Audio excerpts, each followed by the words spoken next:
Now we're going to be starting off using graphite powder.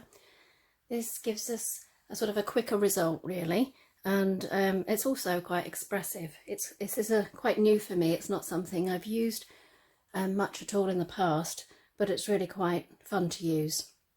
So all you need is a blade, and I just used my scissors. I wouldn't recommend using good scissors. If you've got a craft knife, that would be perfect.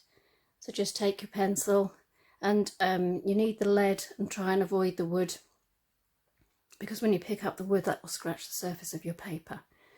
So you're just going to run the blade of the pencil, sorry, of the scissors across the graphite there, and then you see that,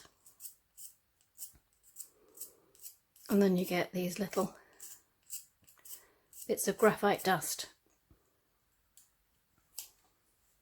So we've got some 2H powder. If you do it on a separate sheet of paper as well, because otherwise you're going to end up with it where you don't want it on your main piece.